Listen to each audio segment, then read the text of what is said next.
Francisca Tumatala. Dan nama saya Jenny Patiapon. Di sini kami akan mempraktikkan mengenai airway, breathing, dan juga circulation. Yang pertama kita akan mempraktikkan mengenai airway. Tujuannya yaitu untuk mencegah kepatenan jalan napas. Videonya sebagai berikut. Yang pertama kita akan lakukan pemeriksaan airway. Ada dua hal yang dapat kita lakukan untuk memposisikan pasien untuk menjaga kepatenan jalan napasnya. Yang pertama, posisikan kepala terangkat dan dagu ke atas agar jalan napas menjadi paten. Kemudian yang kedua, bila pada leher terjadi cedera servikal, maka kita akan melakukan gel brush pada bagian dagu. Pastikan jangan terlalu tarik dagu atau kepala ke atas karena akan melukai cedera yang sudah ada pada servikal. Kemudian kita bisa lihat pada saluran jalan napas apakah ada sumbatan atau tidak. Kita dapat menggunakan VD cross jika ada sumbatan. Kita masukkan tangan ke dalam mulut untuk membuka mulut dan kita lihat apakah ada sumbatan atau tidak. Bila ada benda asing, maka kita ambil dengan tangan dan kita buang ke dalam mangkok. Kita lihat lagi jika ada sumbatan dalam bentuk cairan, kita dapat melakukan tindakan section. Konsepnya yaitu steril, kemudian kita masukkan ke dalam mulut selama 10-15 detik. Kemudian kita buang. Dilakukan secara berulang sampai cairannya sudah tidak ada. Selain pemasangan section, selanjutnya kita akan melakukan pemasangan popa. Seperti ini. Setelah pemasangan popa, kita akan memasang mask. Dan pastikan ada bantuan oksigen yang masuk ke dalam paru-paru. Pastikan juga posisinya seperti ini. Posisi tangan Anda membentuk huruf C, seperti ini. Pastikan oksigen dalam kondisi menyala atau hidup. Berikan oksigen 30 kali per menit, kemudian kantung paru-paru akan menggembang. Setelah itu, kita buka oksigennya. Kita cek dengan menggunakan saturasi oksigen.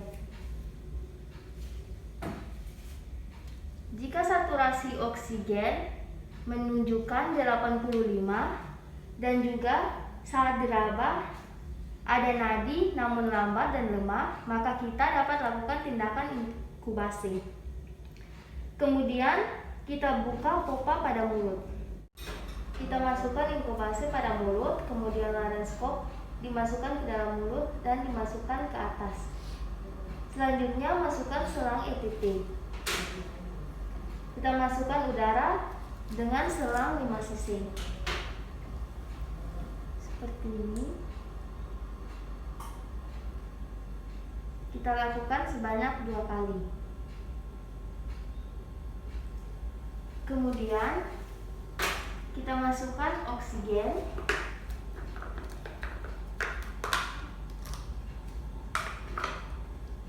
Kemudian kita pompa sebanyak 30 kali per menit.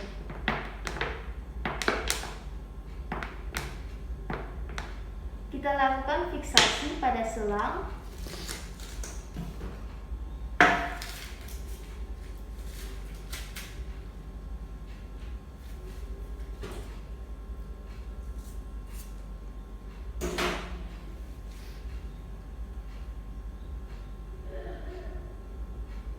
Kemudian kita lilit seperti ini. Kemudian kita cek dengan menggunakan saturasi oksigen.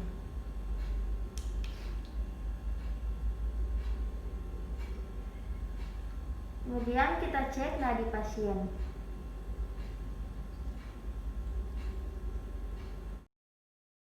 Selanjutnya yaitu tindakan yang kedua yaitu breathing.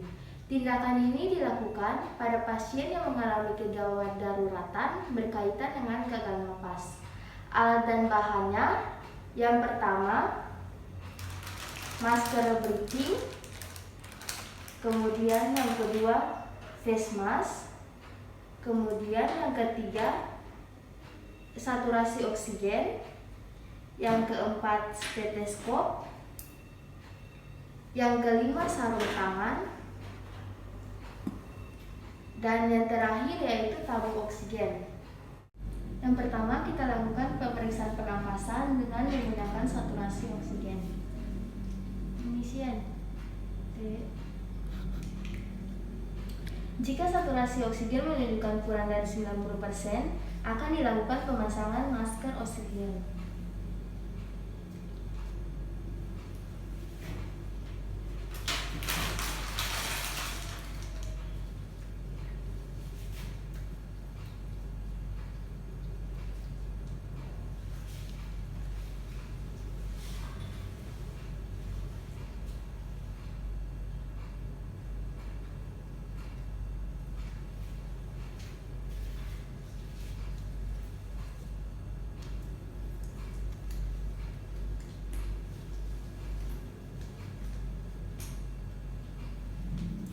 Setelah itu kita lakukan teknik inspeksi, palpasi, perkusi, dan auskultasi. Yang pertama, kita lihat apakah ada pergerakan dada. Selanjutnya kita lakukan auskultasi. Kita lakukan dengan menggunakan stetoskop.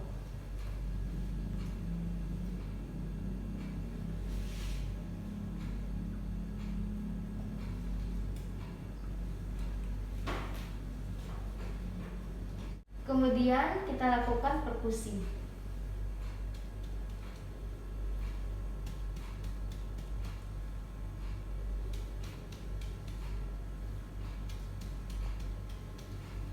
Selanjutnya kita lakukan palpasi.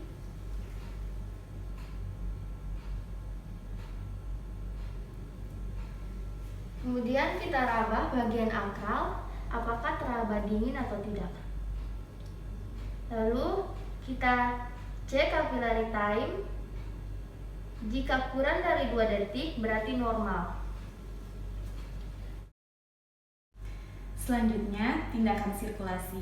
Tujuannya yaitu untuk mengetahui risiko shock dan perdarahan. Di mana pengkajian awal dilihat dari 2 hal, yaitu tanda-tanda adanya perdarahan dan tanda-tanda adanya shock.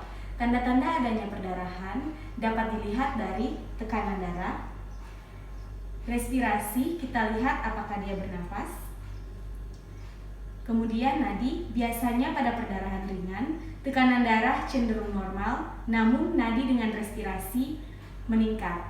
Nadi lebih dari 100 kali per menit dan respirasi 20-30 kali per menit. Yang kedua dapat kita lihat tanda-tanda adanya shock, yaitu yang pertama, wajah pasien biasanya wajahnya pucat.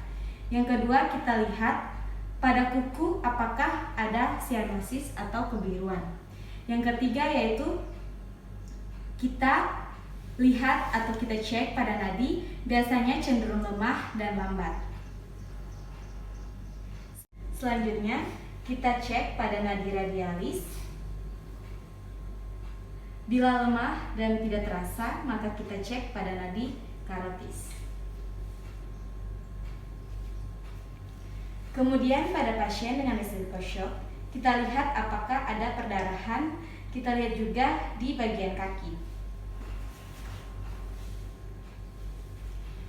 Setelah kita melihat pada bagian kaki, jika ada perdarahan, kita lakukan 3T, yaitu kita tutup, kita tekan, dan kita tinggikan. Fungsinya yaitu untuk mencegah perdarahan. Setelah kita sudah lakukan 3T tadi, maka kita akan lakukan dengan proses pembidayaan. Kita lihat di video selanjutnya. Pada pasien dengan masalah sirkulasi, biasanya cairan akan mengalami kekurangan. Untuk itu, kita harus memasang infus pada kasus emergency. Infus yang dipasang ialah IV 2 line dengan jarum yang besar, dijalankan 2 jalur, dan juga diguyur menggunakan cairan kristaloid 37-47 derajat Celcius. Fungsinya untuk mempertahankan kebutuhan cairan tubuh. Jika kurang, baru dilakukan transfusi darah. Oke teman-teman, terima kasih sudah mau menonton video kami dari awal sampai akhir. Kami mohon maaf jika ada kesalahan pada kata maupun tindakan yang kami lakukan tadi. Semangat belajar, bye-bye!